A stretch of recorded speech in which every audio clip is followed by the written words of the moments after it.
Hi friends, सिद्ध commerce क्लासेसमध्ये तुमचं पुन्हा स्वागत आहे.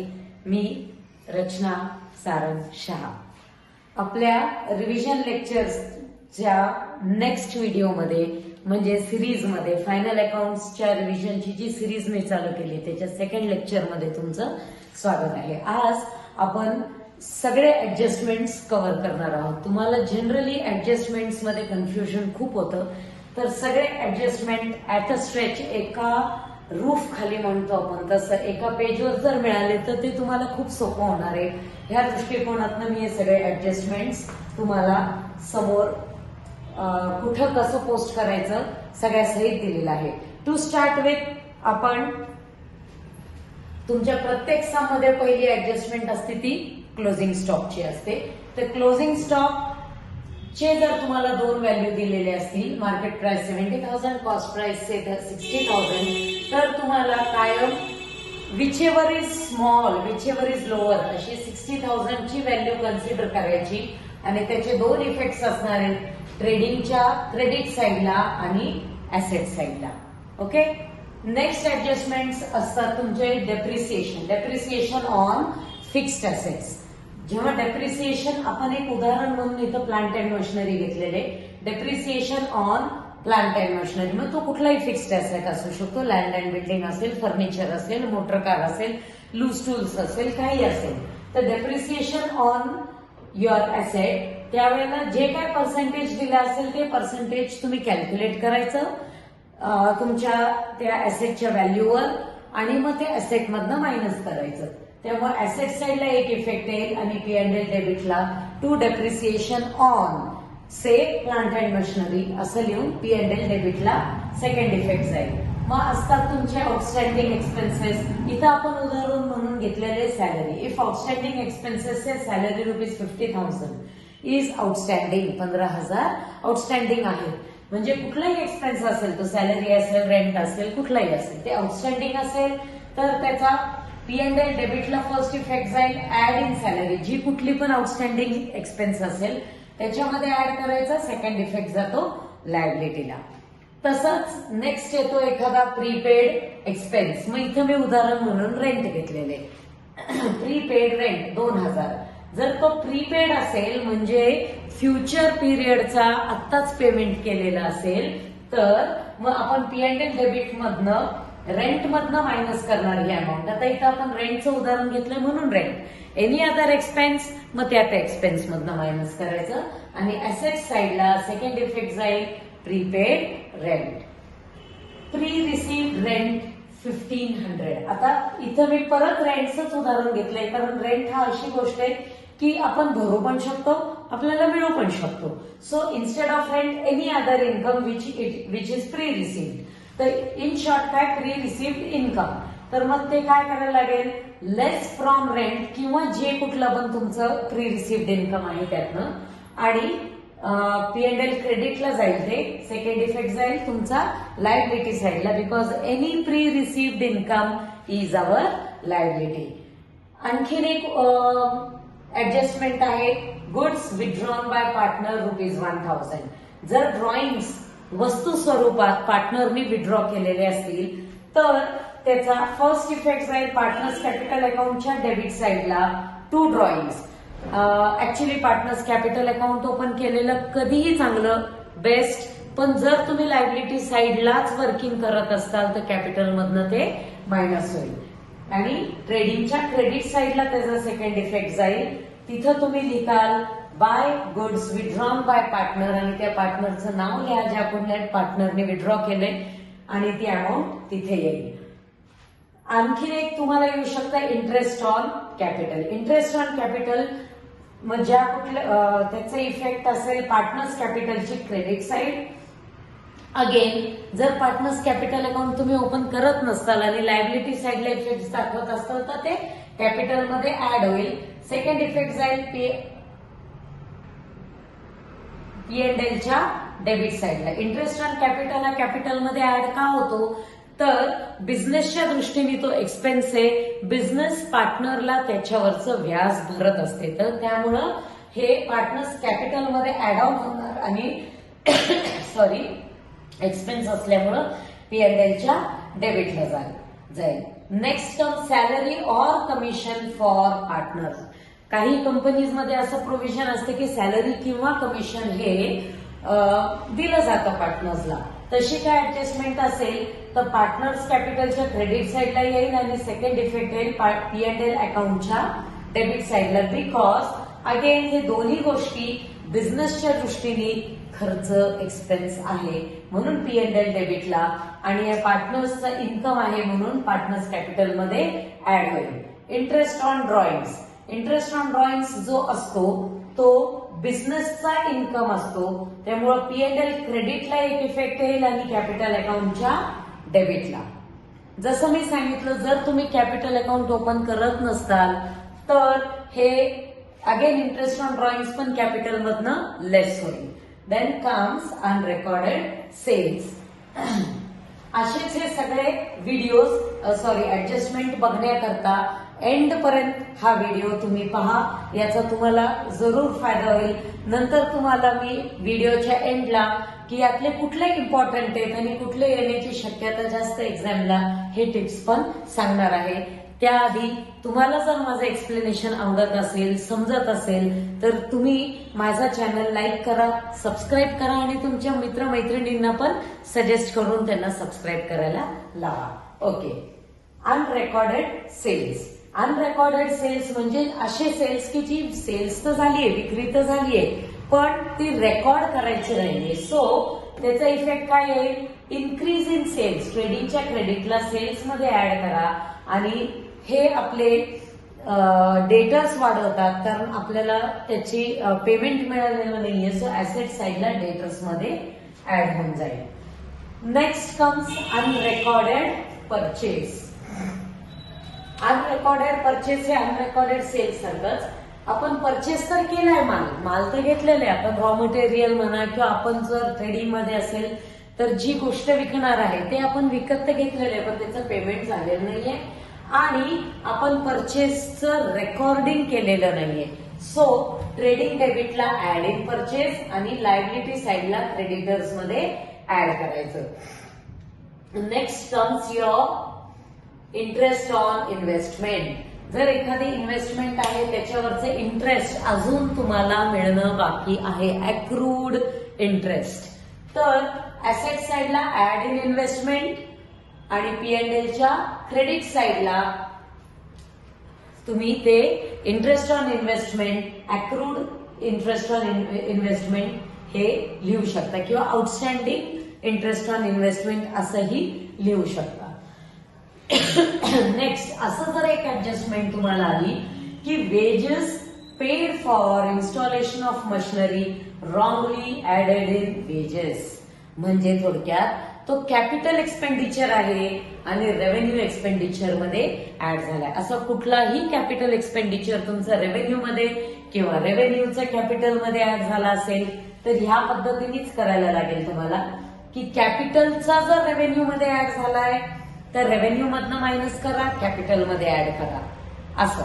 आणि जर रेव्हेन्यूचा ऍक्च्युअली आहे पण चुकून कॅपिटल मध्ये ऍड झालाय तर कॅपिटल मधनं लेस करा आणि रेव्हेन्यू मध्ये ऍड करा. म्हणजे कॅपिटल एक्सपेंडिचरचं बोलतेय मी, नॉट कॅपिटल इटसेल्फ. ओके.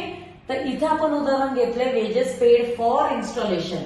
आता हे वेजेस जे इन्स्टॉलेशन ऑफ मशिनरीसाठी भरलेले आहेत हा आपला कॅपिटल एक्सपेंडिचर आहे आणि आपल्या रेग्युलर वेजेस मध्ये तो चुकून लिहिला गेलाय म्हणजे तो रेव्हेन्यू एक्सपेंडिचर आहे. मग आपण काय करायला पाहिजे की हे वेजेस जे मशिनरीसाठी आहेत ते मशिनरीमध्ये दाखवला पाहिजे खर्च.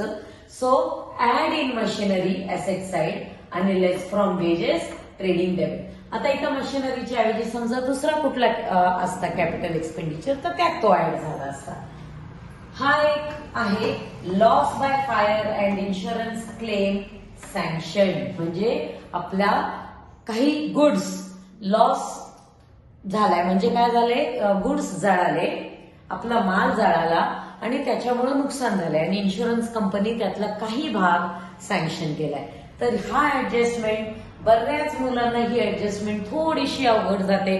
तर इथं समजून घेण्याचा भाग असा आहे की इथं मुळात येतात 3 इफेक्ट्स. का 3 इफेक्ट्स?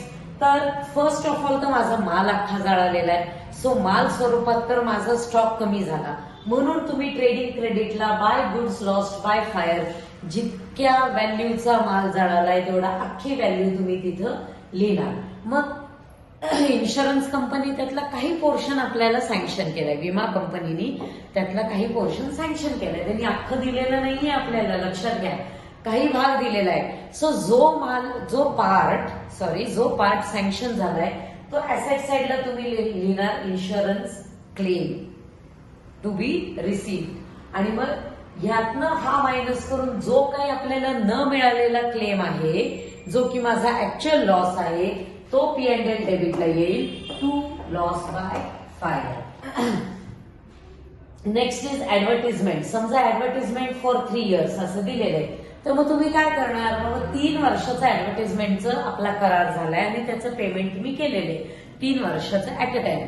पण आपल्या बॅलन्स शीट मध्ये आपण 3 वर्षाचा खर्च नाही दाखवू शकत. सो आपण काय करणार की जे 2 वर्ष प्रीपेड आहेत ते मायनस करणार. P&L डेबिट मध्ये जे आपण टू ऍडव्हर्टिजमेंट लिहितो त्यातनं 2 वर्षाचं आपण लेस करणार, लेस प्रीपेड ऍडव्हर्टिजमेंट, आणि तेच 2 वर्षाची अमाऊंट ऍसेट साइडला आपण लिहिणार prepaid advertisement. Okay, because all prepaid expenses are our assets.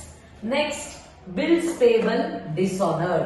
Bills payable जे आहेत, आपण जे बिल्स पेएबल साईन करून दिलेले ते आपल्याकडनं पेमेंट करू शकलो नाही, त्यामुळे ते डिसऑनर झाले, बाउंड झाले. मग काय करणार, तर जे पेमेंट करू शकलो नाही जेवढ्याचे, से फॉर एक्झाम्पल इथं बिल्स पेएबल 10,000 आपण डिसऑनर केले, तर 10,000 व्हॅल्यू ही आता डिसऑनर केल्यामुळे त्या बिल्स पेएबलला 0 व्हॅल्यू, त्याची व्हॅल्यू कमी झाली. मग आपल्याकडे समजा जे काय आपले बिल्स पेएबल असतील से 50,000 असतील, त्यातने 10,000 आपण पेमेंट करू शकलो नाही, त्यामुळे ते मायनस होणार, आणि पेमेंट करू शकलो नाही म्हणून आपले क्रेडिटर्स वाढणार, म्हणून याचा इफेक्ट येणार adding creditors and less from bills payable. Same way for bills receivable dishonoured. Bills receivable dishonoured असेल तर याचप्रमाणे आपण असं गृहीत धरून चालू, बिल्स रिसिवेबल आपले 12,000चे डिसऑनर झाले, तर डेटर्स आपल्याला बिल्स रिसिवेबल साईन करून देतात, isn't it, because debtors are going to pay money to us. मग ज्या वेळेला त्यांनी डिसऑनर केलं म्हणजे 12,000 रुपये आपल्याला मिळाले पण नाही आणि बिल्स रिसिवेबल ची व्हॅल्यू झाली 0. सो मग अगेन बिल्स रिसिवेबल मधनं 12,000 मायनस होणार आणि ह्याच व्हॅल्यूनी आपलं डेटर्स पुन्हा वाढणार, कारण त्यांनी आपल्याला पेमेंट दिलेलं नाहीये. That's why add in debtors and less from bills receivable. Next, तुमचा आरडीडी आणि बॅड डेटशी रिलेटेड जो फॉर्म्युला आपण यूज करतो P&L ला, तो मी दाखवलेला आहे इथं. हा P&L अकाउंट मी काढलेला आहे, ही डेबिट साइड आहे, ही क्रेडिट साइड आहे. तो फॉर्म्युला काय असतो, old bad debts given in trial balance plus new bad debts, जे आपण कॅल्क्युलेट करून काढतो ऍडजस्टमेंट मध्ये, कॅल्क्युलेट करून नाही, बॅड डेट्सची व्हॅल्यू दिलेली असते, आरडीडी आपण कॅल्क्युलेट करतो आणि न्यू आरडीडी जी आपण कॅल्क्युलेट करतो. हे तिन्ही ऍड करून इथं टोटल येते, आणि ओल्ड आरडीडी जी आपल्याला ट्रायल बॅलन्स मध्ये क्रेडिट साइडला दिलेली असते ती इथनं मायनस करून आउटर कॉलमला फिगर घेतो. तर हे P&L डेबिटला हा फॉर्म्युला कधी यूज होतो, तर when old RDD is smaller than above all 3. Above all 3 म्हणजे कोण, old bad debts, new bad debts आणि न्यू आरडीडी. ह्या तिन्हीच्या टोटल पेक्षा जेव्हा ओल्ड आरडीडी छोटी असते त्यावेळेला आपण P&L डेबिटला हे यूज करतो. याच्या ऑपोजिट जेव्हा ओल्ड आरडीडी या तिन्ही पेक्षा मोठी आहे, कळतंय का तुम्हाला, old bad debts plus new bad debts plus new RDD या तिन्हीची टोटल घेतली तरी पण हे तिन्हीची टोटल ओल्ड आरडीडी पेक्षा कमी आहे, तेव्हा आपण त्या ओल्ड आरडीडी मधनं हे तिन्ही मायनस करतो. मग हे जेव्हा करायचं असतं तेव्हा आपण P&Lच्या क्रेडिटला करतो. So old RDD minus old bad debts minus new bad debts minus new RDD when all 3 together are less than old RDD. हे तर तुम्हाला प्रत्येक सम मध्ये येतच येतं, हे तुम्हाला 11वीला सुद्धा होतं इफ यू रिमेंबर, अँड हे या वर्षी पण आहे. आणखीन एक गोष्ट आहे, जी मला तुमच्याशी डिस्कस करायची आहे, तर डेटर्सवर टोटल 5 ऍडजस्टमेंट येऊ शकतात आणि सगळे ऍट अ टाइम येतील असं काही नाही, येऊ पण शकतात, यू नेव्हर नो. सो डेटर्सवर कुठले कुठले ऍडजस्टमेंट्स येतात? Unrecorded sales, bills receivable dishonoured, bad debts, new RDD and provision for reserve on discount, असे 5 ऍडजस्टमेंट्स येतात. तर याची सिरीज पण अशी फिक्स्ड असते, कोणतं पण कसं पण आपण करायचं नाही. त्यांनी क्वेश्चन मध्ये सिरीज मध्ये कसंही आपल्याला टाकू दे, आपण काय करायचं, first of all always add unrecorded sales, add bills receivable dishonoured, त्याची जी काय टोटल येईल त्यातनं आपले न्यू बॅड डेट्स मायनस करायचे. मग तुम्हाला जाऊन कुठं ऍक्च्युअल डेटर्सची फिगर मिळेल त्याच्यावर आरडीडी कॅल्क्युलेट करायचा, मायनस करायचा आणि मग लास्ट नंबर येतो provision for reserve on discount आणि मग आउटर कॉलमला ती फिगर येते. यातले तुम्हाला सगळे पण येऊ शकतात किंवा यातले 2 येऊ शकतात, anything is possible. So he series लक्षात ठेवायची. आणखी एक गोष्ट जी मुलांना फार कन्फ्युज करते, that is provident fund. Provident फंडवर 4 गोष्टी असतात. एक असतो प्रॉव्हिडंट फंड, एक असतो प्रॉव्हिडंट फंड इन्व्हेस्टमेंट, एक असतो प्रॉव्हिडंट फंड इंटरेस्ट आणि एक असतो प्रॉव्हिडंट फंड कॉन्ट्रीब्युशन. मुळात प्रॉव्हिडंट फंड आहे काय?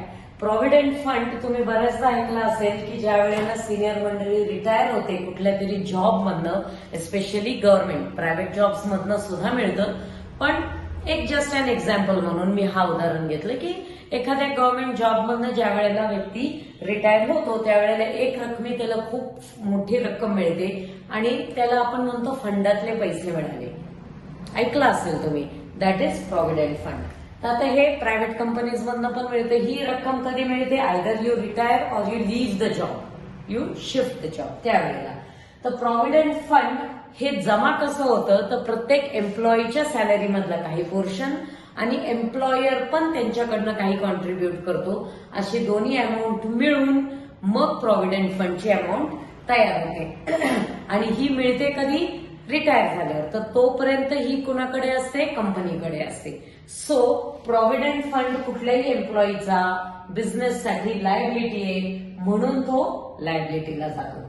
Then provident fund investment name is enough to say it will go to asset. आता प्रॉव्हिडंट फंड मध्ये जे कॉन्ट्रीब्युशन घालायचं असतं कंपनीला, कधी असं होऊ शकतं बाबा, पॉसिबिलिटी आहे की आपल्याला बिझनेस आहे, अप्स अँड डाऊन्स असतात, तर त्याच्यासाठी काहीतरी आपल्याकडे पैसे बाजूला ठेवलेले असावेत, त्या कारणास्तव इन्व्हेस्टमेंट करून ठेवलेली असेल आणि मग जेव्हा गरज पडेल तेव्हा यूज करायची, अदरवाईज नो, म्हणून ते जातं ऍसेटला. प्रॉव्हिडंट फंड इंटरेस्ट, आता हे जे इन्व्हेस्ट फंडाचे पैसे असतात ते बँकेत ठेवलेले असतात आणि त्याच्यावर व्याज चालू असतं. सो ते व्याज पण आपल्याला एम्प्लॉईला द्यायला लागतं, म्हणून प्रॉव्हिडंट फंड इंटरेस्ट सुद्धा लायबिलिटीला जातो. And last is provident fund contribution. तर कॉन्ट्रीब्युशन म्हणजे कंपनी जी कॉन्ट्रीब्युट करते ती अमाऊंट. मग कॉन्ट्रीब्युशन हे एक्सपेन्स झाला बिझनेसचा, म्हणून P&L डेबिटला जातो. तर हे सगळे ऍडजस्टमेंट्स तुम्हाला आय होप समजले असतील. यातनं तुम्हाला काही डाऊट्स असतील तर तुम्ही कमेंट बॉक्समध्ये लिहून मला विचारू शकता, मी ते तुम्हाला सॉल्व्ह करून देईल. अगेन ऍज आय सेड की यातले इम्पॉर्टंट तुम्हाला कुठले की बाबा येण्याची शक्यता जास्त, कुठले क्लोजिंग स्टॉक तर येतोच येतो, डेप्रिसिएशन येतो, कुठला तरी एक आउटस्टँडिंग एक्सपेन्सर, प्रीपेड, प्री रिसिव्ड यातल्या गोष्टी येतात. देन बाकी डेटर्स, आरडीडी बॅड डेट्स हे तर येतच येतं, आरडीडी बॅड डेट्स येतं. मग बाकी या मी ज्या गोष्टी लिहिलेल्या आहेत यातली कुठली ना कुठली एखादी ऍडजस्टमेंट येईल. बट फिक्स्ड ऍडजस्टमेंट्स मध्ये म्हणलं ते क्लोजिंग स्टॉक तर असतोच असतो, depreciation, outstanding something, prepaid something और प्री रिसीव्ड. कधी कधी लॉस बाय फायरची पण ऍडजस्टमेंट येते. तर बाकी मी आरडीडी आणि बॅड डेट सुद्धा तुम्हाला फिक्स्ड येतच येतं. सो मला काय म्हणायचंय की हे सगळे ऍडजस्टमेंट आहेत, त्यातले जे कंपल्सरी येणार ते तर मी तुम्हाला सांगितलं. येणारे म्हणजे studying analysing last few years, few म्हणण्यापेक्षा 10-12 वर्ष झालं पाहतोय आपण की त्यांचा जर स्टडी केला तर हे वरचे जे मी लिहिलेले आहेत हे परीक्षेला येतातच. Closing stock, depreciation, outstanding, prepaid, pre received, bad debts, RDD, यातलं हे तर येतात. मग ऍड ऑन तुम्हाला काहीतरी यातलं एखादं हे जे ऍडव्हर्टिजमेंट असतं हे तुम्हाला हिडन ऍडजस्टमेंट स्वरूपात येऊ शकतं. देन इंटरेस्ट ऑन इन्व्हेस्टमेंट हे हिडन ऍडजस्टमेंटच्या स्वरूपात येऊ शकतं.